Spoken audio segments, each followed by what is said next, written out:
Jacques, tu m'as demandé de présenter ton livre « Mort, liberté, révolution ». Heureusement que je ne vais pas le faire parce que notre ami Jacques l'a déjà fait admirablement. Mais pour moi, je suis resté dans une idée que tu me tendais un espèce de piège.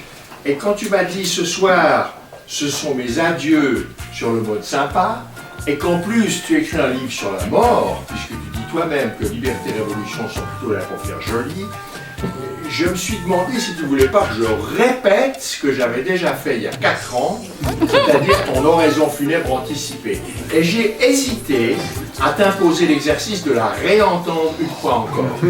Mais pour finir, j'ai quand même décidé de faire autre chose, mais j'ai pris un peu de liberté et je vais moins parler de ton livre, heureusement, puisque Jacques l'a déjà fait magnifiquement, que de la, disons, du projet, de l'intention que tu as mis dedans. Alors, tu m'as présenté, quand tu me l'as envoyé, comme le plus ennuyeux qui soit sorti de ta plume, et c'est vrai, le systématique à l'autocitation, l'évocation obsessionnelle d'événements déjà rapportés précédemment, crée une certaine impression de déjà vu. Du reste, tu écris toi-même, page 125, je sais, je me répète. Mais, tu dis aussi, en plus, pardon, enfin mais en plus, tu dis ce texte est mortel, je veux dire d'un ennui mortel. Seulement, tu te rattrapes presque aussitôt en disant, à part ça, il reste plein de vie. Pas de cette vie agitée de mes 20 premiers bouquins, mais de ma vie furieuse. Et c'est effectivement grâce à ta vie furieuse que ce texte nous touche une nouvelle fois. Alors, tu l'as rappelé tout à l'heure, Jacques, que ce livre était inspiré par la mort de notre ami Mareschko, auquel évidemment tout le monde pense un petit peu ce soir, et celui que tu appelles l'injustifié et à qui tu proposes de fournir à titre posthume une espèce de justification. Mais en réalité, le véritable objet de ton livre, à mes yeux, c'est ta propre justification. Ta vie, une cohérence et un sens. Et Valérie a écrit tout jeune dans son carnet de bord un texte qui résonne avec ce que tu écris toi en fin de parcours. Voilà ce qu'écrit Valérie. Tout être ne laissera-t-il qu'un amas informe de fragments aperçus, de douleurs brisées contre le monde, d'années vécues dans une minute, de constructions inachevées et glacées, immense labeur pris dans un coup d'œil est mort. Mais toutes ces ruines ont une certaine rose. L'important c'est la rose, comme dit Beko, qui a dire à mon avis un peu exagéré. La mort ne te fait absolument pas peur, tu le dis très bien. Mon cœur abattu près d'un trillion de fois, je lui accorde le repos. Et ailleurs, la mort ressemblera à une jeune femme née de l'écume, très séduisante. Je n'ai pas peur, j'attends. Alors, ce qui te préoccupe, c'est de faire une belle sortie. Nous nous sommes tous battus pour effectuer notre entrée dans le monde des acteurs. Maintenant, nous rêvons notre sortie. Et La Fontaine dit excellemment qu'il voudrait qu'on sortît de la vie ainsi que d'un banquet, en remerciant son hôte et qu'on fit son paquet. Alors, c'est tout à fait ce conseil que tu suis, mon cher Jacques, dans ce livre. Tu n'es pas avare de remerciements, la chair ne fut pas triste, j'ai piloté tous les avions dignes de ce nom.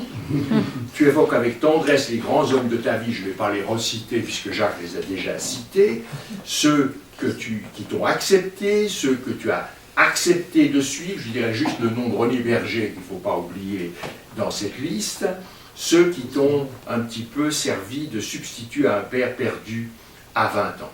Tu évoques bien sûr la musique qui t'a nourri, et par exemple ce prélude en do majeur de Bach qui hante tes rêves, et finalement tu nous donnes un aperçu avec un romantisme délicieux de ces merveilleuses aventures sentimentales qui marquent ta vie.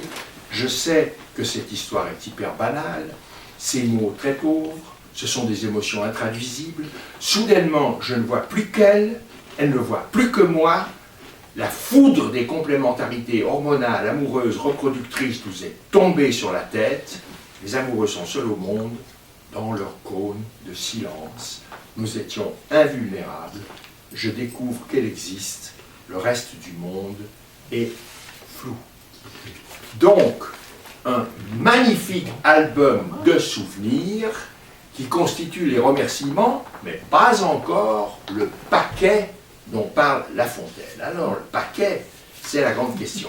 Alors, tu nous parles du dernier livre d'Umberto Eco, et tu nous dis que son projet, c'est de laisser des messages dans une bouteille pour ceux qui viendront et attendre.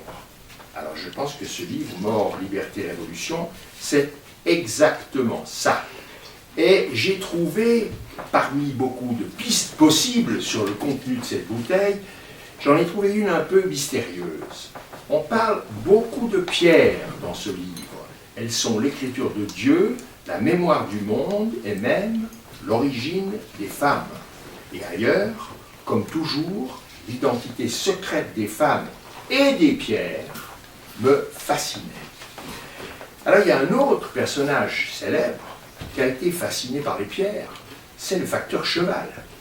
Il a été envahi en quelque sorte par les molasses travaillées par les eaux et endurcies par la force des temps qu'il a rencontrés dans ses tournées de facteurs. Il les a ramassées une à une et il les a montées pour construire en 33 ans de travail opiniâtre son fameux palais idéal.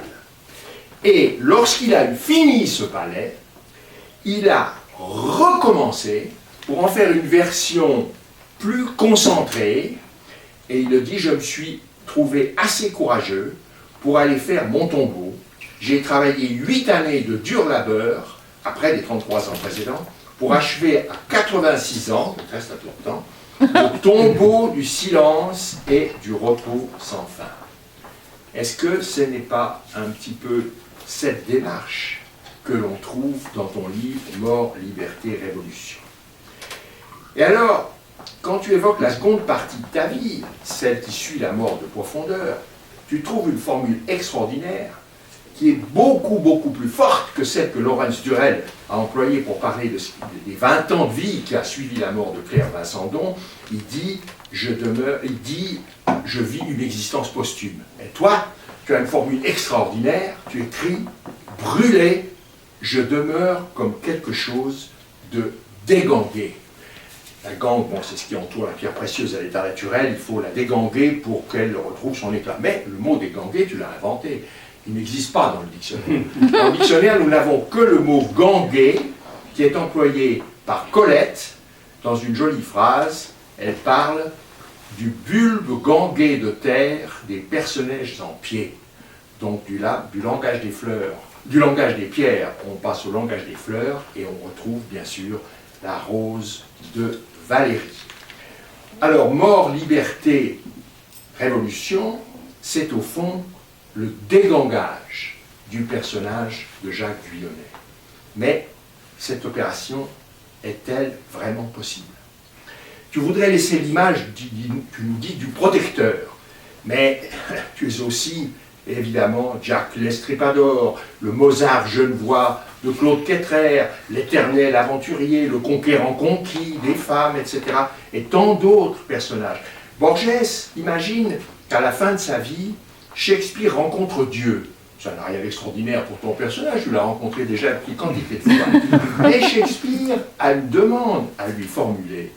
Seigneur, dit Shakespeare, je me suis émietté dans les milliers de personnages auxquels j'ai donné vie, je voudrais pour finir me retrouver en un seul qui soit moi-même.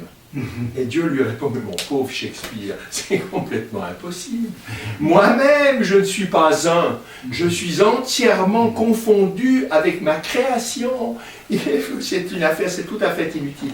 Alors, Shakespeare, évidemment, ne sait pas trop quoi faire et il va laisser dans sa bouteille un texte tiré très célèbre, un passage célèbre de Macbeth, dont tu m'as envoyé ta traduction.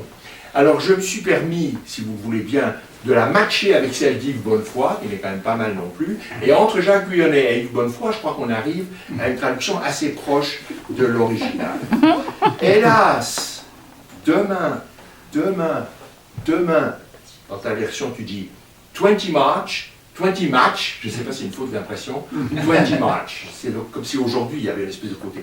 Bon, chez Shakespeare c'est comme ça. Demain se faufile à pas de souris de jour en jour jusqu'au dernier mot de nos souvenirs. Alors, le passé nous semble une folie sur le chemin de l'ultime poussière. Éteins-toi, brève chandelle, la vie n'est qu'une ombre qui passe, un misérable acteur qui s'agite et parade 1 heure sur la scène, puis on ne l'entend plus. Un conte, je dis ça par cœur, un conte plein de bruit et de fureur, raconté par un crétin qui n'a aucun sens. Ou, comme tu le dis plus brièvement à la fin de ton livre, il ne reste qu'une chose, la vie, c'est passante. Mais, quand elle est furieuse et multiple comme la tienne, ce n'est pas rien.